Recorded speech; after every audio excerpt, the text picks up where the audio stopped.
I just feel like, why not do a driver rankings? I watched the races.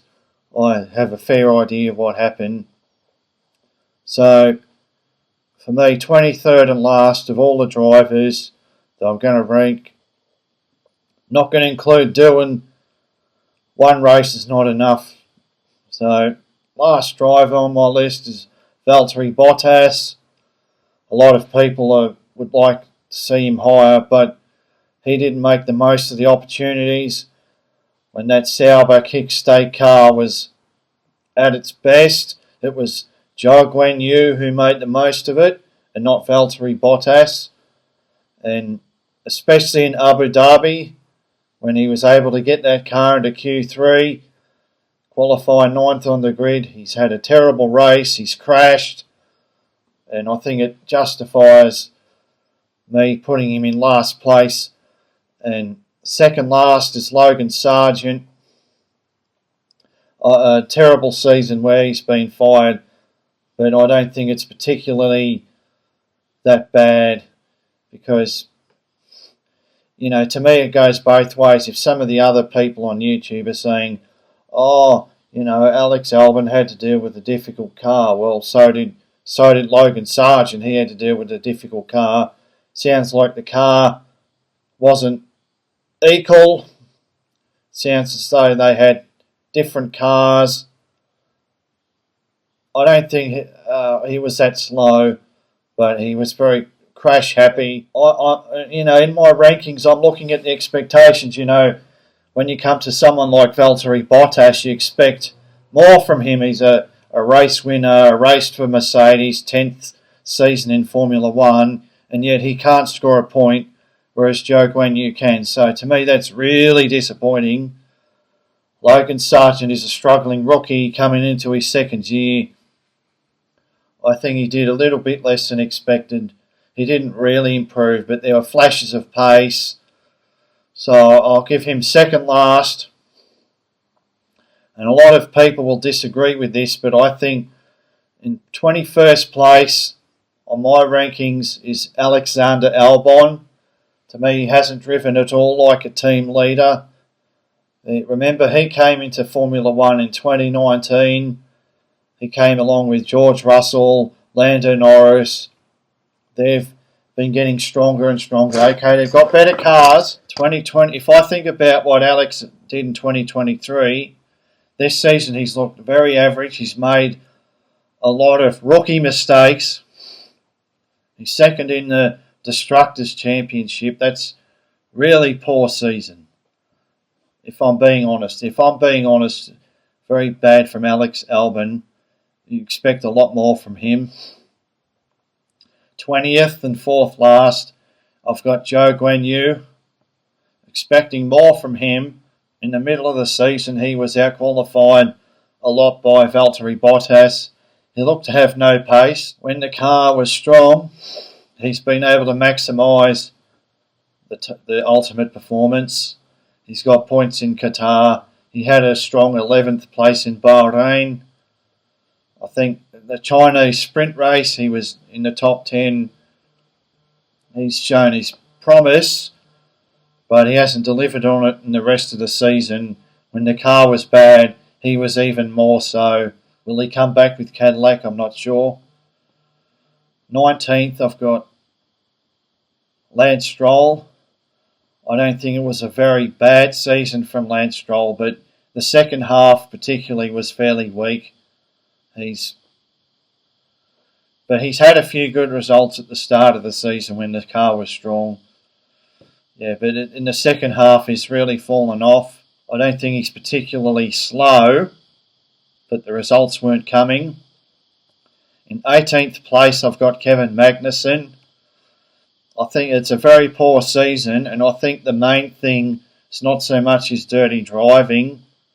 The main thing about Kevin Magnussen this season was his lack of pace compared to Nico Hulkenberg. I think that's what led to some of that early season desperation where he's blocking drivers, trying to force them off the track. It's like, hey, I'm a team player, but yeah, where's your pace? Why aren't you up the road with Nico? why are you so far behind? And then in the last third of the season, he's sort of woken up to himself after he got that race ban. He's like, oh yeah, but it's too late. He's had some great races there. That's what we expected of him from the very start, but he hasn't delivered. And he's found himself out of Formula One, which I think is a shame. In 17th, I've got Franco Colapinto. He's the highest place of the Williams drivers, so you can, even if you think I've put him too low, I've put him about 4 places ahead of Albon. But the thing is, for me, he started off well. I guess the Williams car was very good when he hopped into it.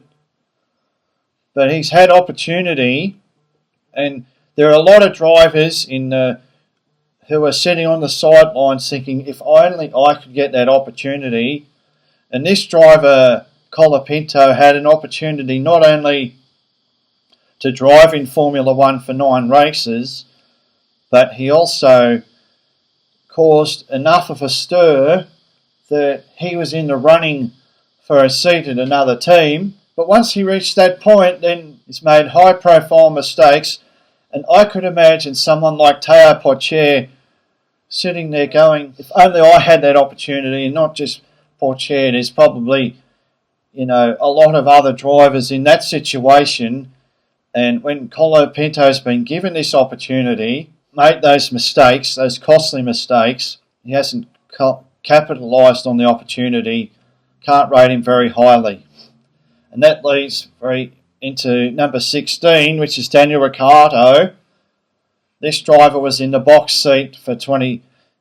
All he had to do was be there with Yuki Tsunoda, look solid, and he'd probably have a drive at Red Bull for 2025. But he hasn't delivered, and now he's out of the sport. I don't think his season was that bad.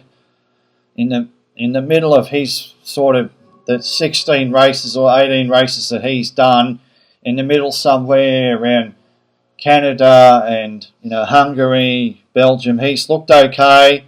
But those last few races, he just looked finished. He was done. He really had no pace, and for the fact that he hasn't taken that opportunity, I have to put him behind Sergio Perez, who is number 15 on the list. I know he's had a bad season. I have to take the season as a whole. He was okay at the start. The Red Bull car is not easy to drive. Even Isaac Hadjar said as so, this is a tricky car. It's been a very poor season from Sergio. I feel as though other drivers, the last 2 I just mentioned in particular, who knows, maybe even Alex Albon, these drivers could have been in the conversation for that Red Bull seat, and they've all failed. They've all failed to capitalise. They've all failed to impress enough to take that seat. So for me, it's hard to put someone like Ricciardo or Colapinto in front of Perez. I think at least he showed flashes of speed. It didn't always come through for him like Baku. Sometimes that's how it goes. And 14th place, I've got Liam Lawson. I think he's done a better job than Ricciardo. I think he's been an improvement, but he hasn't been particularly inspiring. But he's been solid. Maybe we'll see him in a Red Bull, but that's neither here nor there for this discussion. The main point is he hasn't made mistakes. He's kept it on the road. He's been there or thereabouts with Yuki when he's needed to. He's a little bit slower than Yuki, but I suppose considering the experience gap, that's okay. 13th, I've got Oliver Bearman. He's only had 3 race weekends, but I think it's enough to say, he got that opportunity. He made the most of it in Saudi Arabia, a very difficult circuit. Very easy to just throw it in the wall. He hasn't done that. He's had pace, especially in the second stint. He looked even stronger in Baku. He outqualified Nico Hulkenberg. Very, very, very impressive weekend in Baku. Very justifying his promotion to Formula 1 on the back of a difficult Formula 2 season. So he's fairly high up on the list, 13 out of 23. And then in number 12, I've got Esteban Ocon. For most of the season, he did a very reasonable job in a tough car. Towards the end of the season, he looked a lot slower than Pierre Gasly. It seems a bit strange. They're always very close on pace, and you wonder if there's some trickery behind the scenes to make him look slow. Because for whatever reason, but he had an excellent podium in Brazil. He's capitalised on the opportunity when it was there. He's had some other reasonable results at the back of the top 10. Not such a bad season for Esteban Ocon, but towards the end it was a bit of a tough way to end the season. I think it's good for him to be in the Haas team next year. I think there's less politics at that team. And then 11th on my list is Fernando Alonso, a driver that needs no introduction. He's had some poor races this season. The car, I think, fell off. I think Lance Stroll struggled sometimes. Alonso struggled. He's had a few really good races. So still there or thereabouts in the top 10. But for my first driver in the top 10, I've put Yuki Tsunoda. He's been fast all season. He's had some weak races, some poor racecraft, some crashes. But he's looked quick all season. He's looked very solid. He's one of the best drivers of the midfield. And then number 9 is Pierre Gasly. I'm very impressed how in the Destructors Championship he's got a 0 next to his name. That is excellent for Pierre. He's finished the season strongly. It was a bit tough in the middle of the season. Very tough at the start of the season. He's done a very good job. 8th on my list is Lewis Hamilton. Some people are saying he's had a bad season. I don't think so. He's had 2 race wins, some very good races. That Mercedes car was on a knife edge in terms of its setup, its sweet spot. I think he's done quite a good job most of the time. He's had qualifying problems. Anyway, points are given out on Sunday. Yeah, it's been quite a good season from Lewis Hamilton, but there's been poor moments, but the car also hasn't been there. Definitely the 4th fastest car, or though a couple of races it was the fastest car, but for most of the time it was the 4th fastest car. And that leads into my number 7, which is George Russell. It's a good season.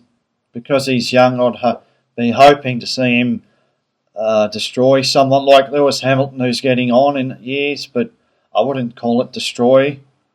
I think he's had the better of him, but I don't think it's particularly memorable from Russell either. He's been solid though. Definitely better than 2023. And 6th place I've got Oscar Piastri. And I think the gap between him and Lando Norris is too big. I know that he's still fairly inexperienced, but his age, in terms of age, he's not far behind Norris. He's about a year and a half younger than Norris, so he should be really catching up to Lando by now, and he's not. There's still that pace gap. He needs to work on that. Then 5th place in my Formula 1 driver rankings, I've got Nico Hülkenberg. He's been the best driver from the midfield, most consistently up there all the time. As always in the back of the top 10, scoring points, qualifying well into the top 10, occasionally having an off race, but that's only occasionally. Unlike Tsunoda or Alonso or Gasly, who had periods where they were solid and periods where they were off, Nico was consistently up there the whole season. I think it's one of the best seasons from Nico Hülkenberg. It's hard to think when he had a better season, maybe 2012, 2013, but I'm not sure. Maybe that was, when you consider the age that he's at, that was really excellent. I think it's a shame that he's not getting a top drive, but hopefully with Matteo Binotto behind the scenes at Sauber, he gets a good car. I'd like to see him reach his full potential before he leaves Formula One, but that's a discussion for another day. In fourth place, I've got Charles Leclerc. I know most people in their end-of-season rankings are putting Leclerc above Sainz, but I'm not.